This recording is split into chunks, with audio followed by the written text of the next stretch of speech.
황금거의 여러분 안녕하십니까? 더 세븐 오브 하일리 이펙티브 피플, 성공하는 사람들의 7가지 습관. 오늘은 상호 의존성에 대해서 리뷰하도록 하겠습니다.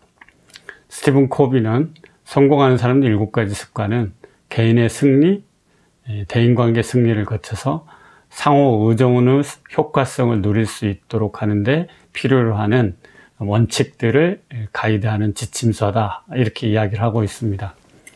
개인의 승리는 우리가 자기 자신을 수양하고 절제하고 극기하고 자제를 통해서 자기 자신에 대한 책임을 질 수 있는 그런 개인의 승리를 거쳐서 대인관계의 승리, 우리가 타인과의 관계 속에서 지속적으로 효과성을 높이고 관계의 가치와 질을 높일 수 있는 대인관계의 승리, 바로 이 개인의 승리와 대인관계의 승리를 거쳐서 상호 의존의 세계를 살아갈 수 있도록 해야 된다, 이런 이야기를 합니다.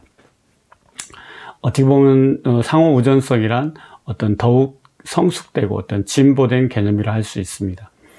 스티븐 코비는 인생이란 본질적으로 매우 상호 의존적이라고 이야기를 합니다.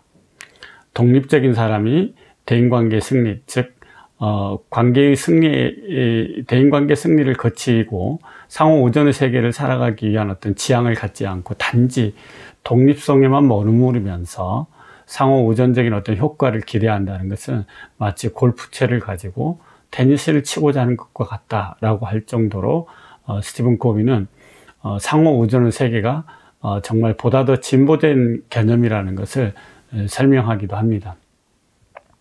만약 우리가 어떤 육체적으로 상호 의존적이라고 한다면 우리는 혼자 스스로 할 수 있는 일도 같이 협력함으로써 더 많은 것들을 성취할 수 있고 더 많은 것을 생산할 수 있다는 것을 아는 것이죠.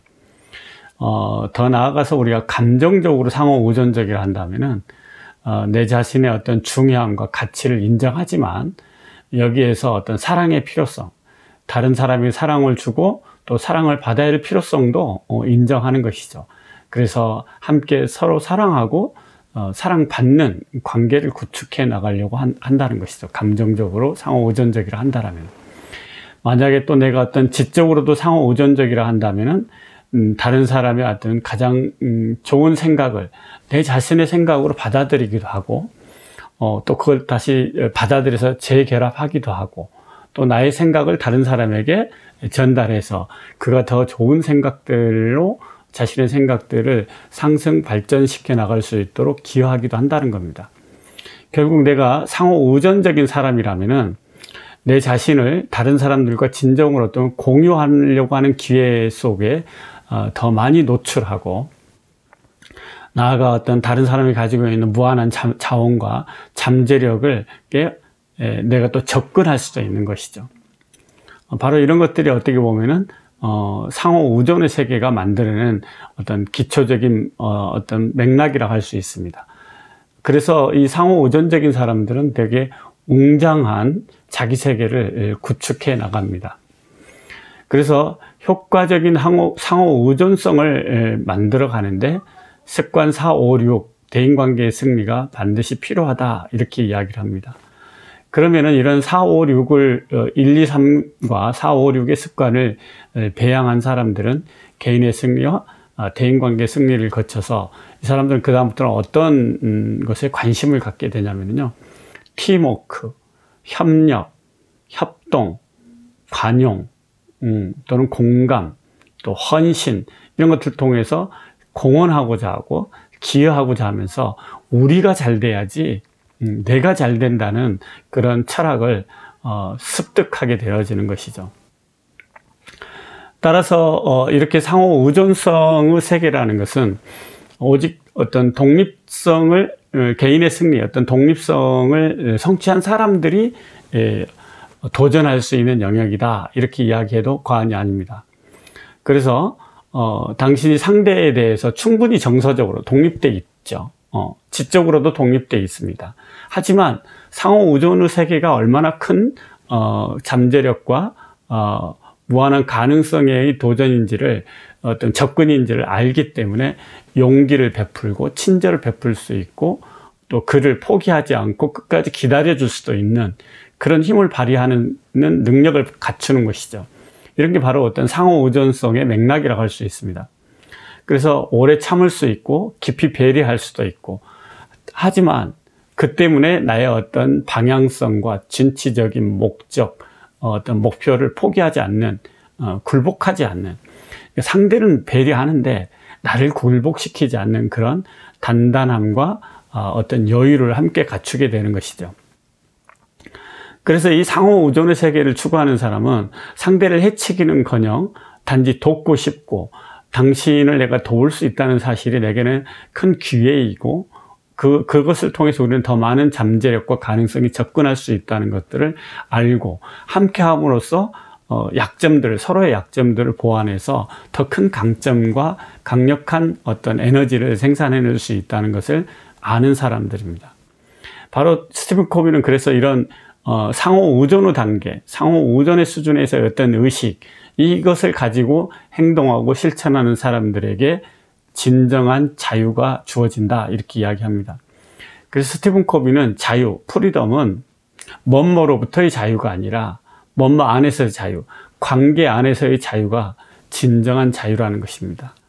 흔히 독립적인 사람들은 뭐뭐로부터 자유를 꿈꿉니다. 여러분, 뭐뭐로부터 자유, 부모로부터 자유롭고 싶기도 하고, 어떤 팀으로부터 자유롭기도 싶기도 하고, 직장과 회사로부터 자유롭고 싶기도 하고, 또는 가정으로부터 자유롭고 싶기도 하고, 뭐뭐로부터 자유의 결과가 뭐겠습니까? 결국은 외롭고 쓸쓸함이죠. 고립이라고 할 수 있겠죠. 그래서 스티븐 코비는 프리덤, 자유는 뭐뭐 안에서의 자유다, 이렇게 이야기합니다. 사람들과 관계 안에서 우리가 자유로울 수 있을 때, 가정 안에서 우리가 자유로울 수 있을 때, 진정한 자유라는 것입니다. 여러분 어떻습니까? 황금거의 여러분, 21세기에는 어떤 인재가 성공할 수 있을까요? 미국의 보스턴 대학에서 7살 어린이들 약 450명을 일생 동안, 약 40년 동안에 걸쳐서 추적 조사를 했다고 합니다. 그 결과 성공에 영향을 미치는 요소가 이런 거였습니다. 사람들과 어울리는 능력, 좌절을 극복하는 태도, 감정을 조절하는 능력, 이런 것들이었다는 것이죠. 여러분, 무슨 이야기인지 아시겠죠? 이 상호 의존의 세계를 추구하는 사람들에게 얼마나 큰 보상이 주어지는지, 이 사람들에게 성공과 그 다음에 성취가 담보된다는 사실입니다. 또 하나, 미국의 퍼듀 대학에서 어떤 졸업생들의 연봉 수준을 조사를 했습니다. 그랬더니 학업 성적이 우수한 그룹과 그렇지 않는 그룹과의 연봉 차이는 거의 미미했다고 합니다. 그러면 정말로 연봉에 큰 영향을 미친 요소는 뭐였느냐? 그러면 사람들과 어울리는 능력, 사람들과 관계를 형성하는 능력, 인간관계가 좋았던 학생들이 우수 그룹에 비해서 막 약 15% 정도 연봉이 더 높았고, 학업 성적이 비우수 그룹에 비해서는 약 35% 정도 높았다고 합니다. 상호 의존적인 세계를 살아가는 사람들에게 주어진 사회적 보상이 결국에는 이런 숫자로 연구를 통해서도 드러난다라고 할 수 있습니다. 황금거의 여러분, 의존성, 남과 비교에 의해서 자기 감정이나 생각을 결정하는 그런 낮은 수준이죠.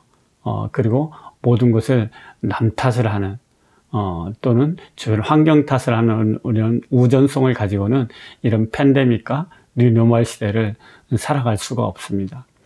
독립성, 드디어 독립성의 단계에 들어서면 우리는 남의 성공도 축하하고 또 나도 성공할 것이니까 이런 정도의 주도성과 책임감이 있고 독립적인 사고를 하죠. 그러나 이 독립성만으로는 현대를 살아가기는 아직 부족합니다. 상호 의존성, 공헌하고 상생하고 공생하고 공유하고자 하는 이런 의식을 바탕으로 살아갈 때 우리는 더 많은 것들을 얻을 수 있고 더 많은 걸 성취할 수 있습니다. 왜냐하면 나의 단점을 보완할 수도 있고 상대의 잠재력에 접근할 수도 있고 무한한 가능성을 키워낼 수 있는 것은 결국 팀이라는 것이죠. 협력이라는 것이고 협동이라는 것이죠. 황금거의 여러분, 스티븐 코비의 이 지혜로운 지침은 오늘날 팬데믹 시대를 살아가는 우리에게 다시 한번 정말 가슴을 울리는 그런 철학이라고 할 수 있습니다. 요즘 들어서 각자 도생이라는 단어가 우리에게 익숙하게 다가왔고 또 그렇게 사는 것이 영리한 것처럼 보이지만 정말 중요한 것은 우리가 상호 우존의 세계를 살아갈 때 더욱더 빛나는 삶을 열어갈 수 있다는 사실을 다시 한번 유념하는 그런 의미로 오늘의 리뷰를 마치도록 하겠습니다. 한국어의 여러분 사랑하고 평화를 빕니다. 김봉학이었습니다.